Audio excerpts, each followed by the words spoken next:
Buenas a todos, mi nombre es Gisela Encarnación Montero, matrícula 135-2239. Esta es la asignatura Introducción a la Literatura Dominicana, impartida por la maestra Margarita Corporán. El objetivo de este video es hacerle un resumen acerca de las 7 grandes unidades que pudimos desarrollar durante el semestre. Esta asignatura la abrimos con la literatura dominicana colonial en Santo Domingo. También pudimos leer y resumir las ideas de Abelardo Vicioso sobre los orígenes de la literatura dominicana en su libro El freno artero en la literatura dominicana. Pudimos hacer ahí un análisis crítico y tener una idea clara de por qué hay tan poca literatura en la isla de Santo Domingo. También pudimos ver las características de la literatura colonial, su marco histórico, los elementos para hacer una literatura indigenista y tener una idea clara acerca de las crónicas de India y los civilizadores. También pudimos ver los diarios de navegación de Cristóbal Colón y pudimos realizar lectura, y no solamente lectura de cada uno de esos autores, sino que pudimos leer y comentar cada uno de los textos de Fray Bartolomé de las Casas. Pudimos ver las historias de Indias. También leímos a Fray Antón de Montesinos y el sermón de Adviento, excelente sermón, la verdad. Y qué decir de Diego Álvarez Chanca y la obra de Gonzalo Fernández de Oviedo, sus historias generales y la verdadera acerca de las Indias. Siempre recordar que se conoce bajo la denominación de literatura colonial en Santo Domingo a la producción literaria dominicana correspondiente al periodo durante el cual el país estuvo bajo el dominio del Imperio Español en condición de colonia, y que abarca desde el arribo de los conquistadores a la isla hasta la proclamación de la independencia nacional, y sobre todo que se divide en 2 etapas. En la primera entran lo que son las cronistas, aquí entran lo que son los cronistas. También están los predicadores, los escritores, los oradores que se establecieron en la isla desde el inicio de la colonización hasta la aparición de los primeros escritos nativos ocurrido a finales del siglo XVI. Pero no fue solamente el interés literario lo que motivó a estos primeros aventureros a sentarse aquí en la Española. Entonces, ¿qué ustedes creen que fue lo que motivó? Bueno, por un lado estaba lo que era la necesidad de Cristóbal Colón de convencer a sus patrocinadores, es decir, acerca del triunfo de sus empresas. Y por el otro lado está el deseo de los cronistas de informar a la corona del estado, de los territorios conquistadores y de la situación de sus habitantes. Y finalmente también está la evangelizadora asignada por los reyes católicos, es decir, a los predicadores y misioneros que fueron enviados a la Española. Bueno, ya de ahí parte lo que es ese carácter hiperbólico de la mayoría de su testimonio de ese grupo de aventureros. Surge lo que es el diario de navegación de Cristóbal Colón y su carta al tesorero de Santa Hermandad de Luis de Santángel.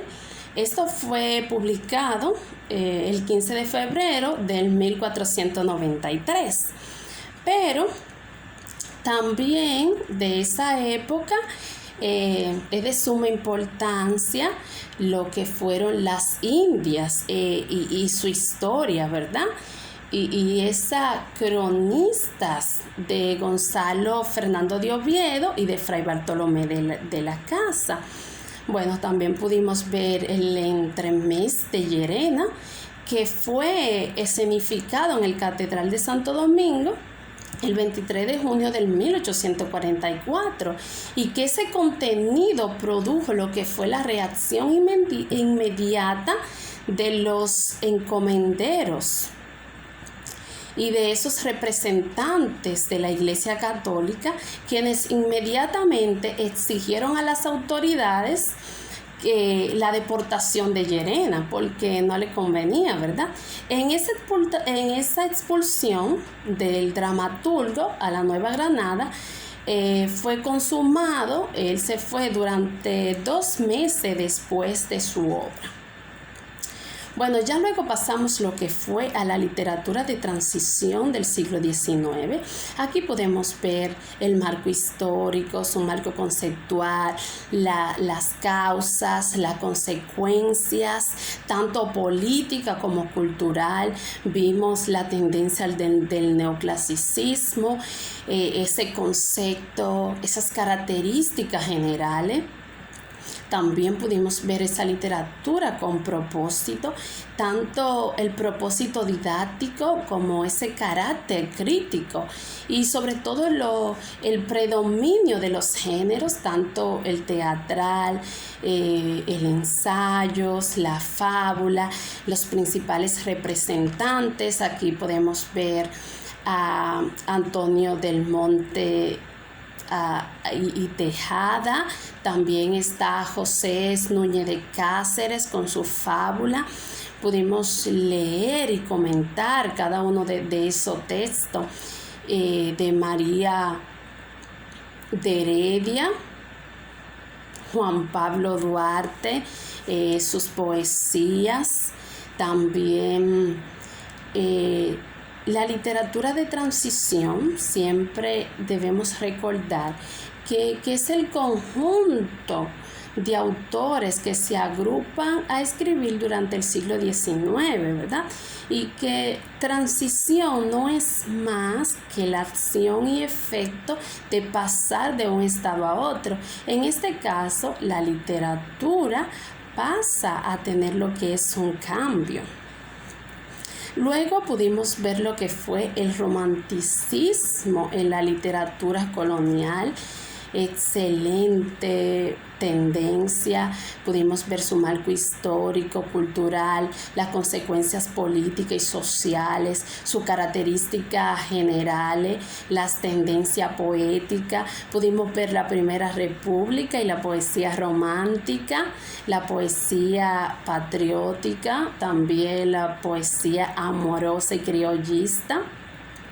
Y esos poetas como Encarnación Echevarría, Félix Mota, también estuvo Juan Pablo Duarte con sus poesías, Rosa Duarte, Félix María del Monte, Nicolás Ureña de Mendoza. Y aquí pudimos leer y comentar cada uno de esos textos y seleccionar lo que fueron esas obras románticas.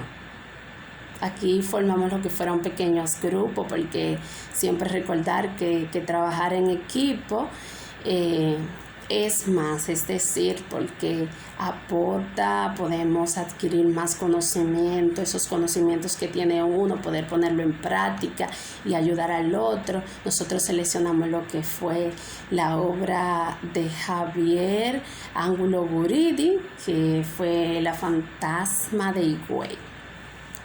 Pudimos desarrollar cada una de las características del romanticismo que se veían evidenciar en La Fantasma de Higüey. Ya después pasamos a lo que fue la literatura de la Segunda República.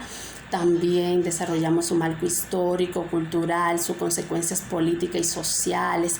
Aquí pudimos desarrollar 2 grandes tendencias, que fue el realismo y el naturalismo. También estuvo el romanticismo de la nación y restauración, el indigenismo y el dianismo. También desarrollamos la literatura costumbrista, esos cultivadores, los autores de la Segunda República. Trabajamos a Salomé Ureña, a José Joaquín Pérez, a Manuel de Garbán, también a Arturo Pellerano, a Josefa Perdomo, y leímos esos autores, pudimos comentar cada uno de su texto. Ya después pasamos a lo que fue a la literatura postromántica. Aquí utilizamos como marco contexto, es decir, como ese contexto histórico y político, la época de Ulises Eroz. También trabajamos la poesía erótica de Fabio Fiallo, a Enrique Enríquez, la poesía filosófica de Gastón Deligne, esas oratorias, ese periodismo. También pudimos desarrollar a Ángel Garrido, a José Gabriel García y las décimas de Juan Antonio Alitz. Y pudimos seleccionar esos textos, comentarlo.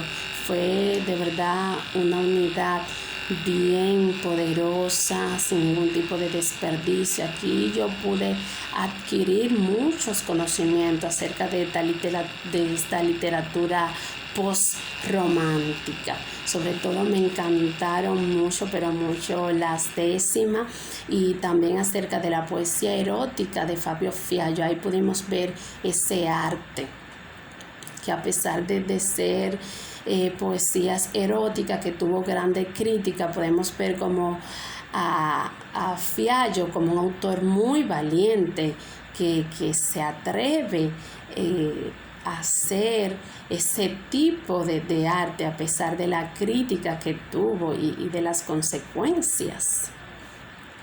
Bueno, ya luego pasamos lo que fue al modernismo en la literatura dominicana. Explicamos su marco histórico, cultural, conceptual, las consecuencias políticas, no solamente las políticas, también pudimos ver las sociales, la económica y esa base estética del movimiento en la literatura dominicana, esos géneros, sus tendencias literarias como el criollismo, el costumbrismo.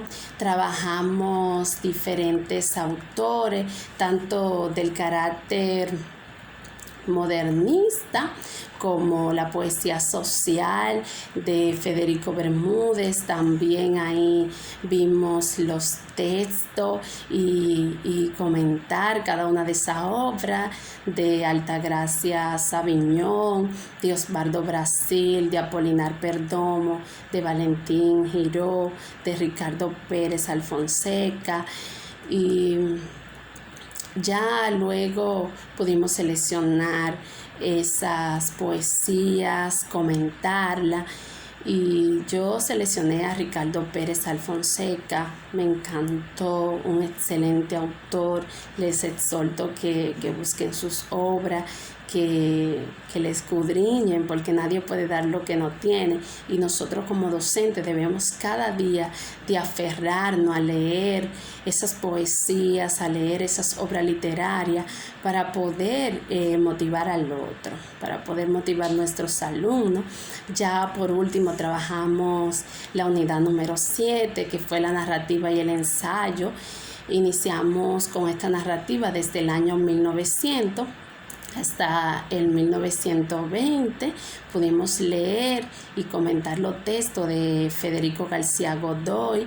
Entre sus obras más sobresalientes tenemos la novela Alma Dominicana, también está Guanumá y Rufinito.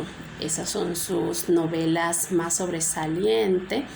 Y por otro lado tenemos a Tulio Manuel Cestero con su obra La Sangre. También está La Ciudad Romántica, Sangre Volar. Están esas notas y esos escolzos de Cesteros.